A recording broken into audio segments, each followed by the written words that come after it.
23. Regarde ce qu'il est en train de dire. Et le message que j'avais aujourd'hui, c'est que si nous vivons dans le Saint-Esprit, le message que j'avais aujourd'hui,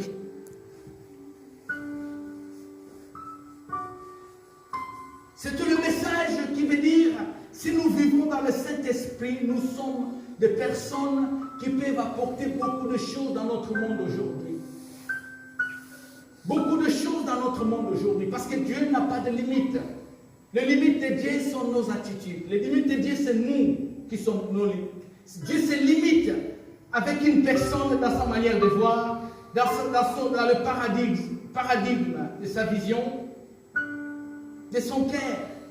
C'est pourquoi Dieu nous amène parfois dans certains lieux ou par certaines expériences pour essayer de dilater notre cœur, de changer notre cœur, de nous amener à voir grand, de nous amener à supporter beaucoup.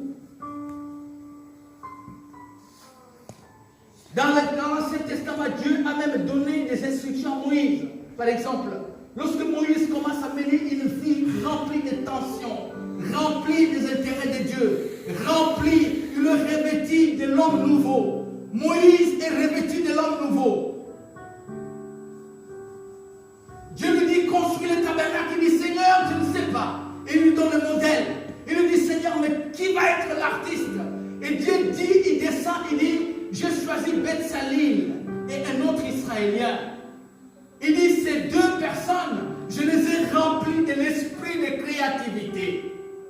Le Saint-Esprit, dans notre génération aujourd'hui, ne vient pas seulement pour parler en langue. Il nous donne des dimensions de créer des méthodes d'évangélisation, de créer de la créativité, par exemple, même de monter des entreprises. Le Seigneur, aujourd'hui, à travers son Saint-Esprit, il nous ouvre énormément de portes. Frères et sœurs, la vie de l'Esprit est notre héritage. On n'a pas droit de vivre dans la chair de nos jours. On n'a pas droit parce que nous ratons beaucoup. Nous perdons beaucoup lorsque nous vivons dans la chair. Nous perdons beaucoup lorsque nous vivons dans l'âme. Dans l'âme, il s'agit de moi, pas de Dieu. Moi, je décide. Dans l'âme, non, je suis faible, alors que Dieu dit que tu es fort. Dans l'âme, pour dire, la parole de Dieu ne fonctionne plus. J'ai longtemps attendu. Non, si elle n'a pas fonctionné, la Bible dit, si la prophétie que Dieu t'a donnée, elle n'est pas arrivée dans Habakkuk, attends-la. Attends-la, reste fidèle, et tu verras la promesse, elle va s'accomplir dans le nom de Jésus. Alléluia. Amen.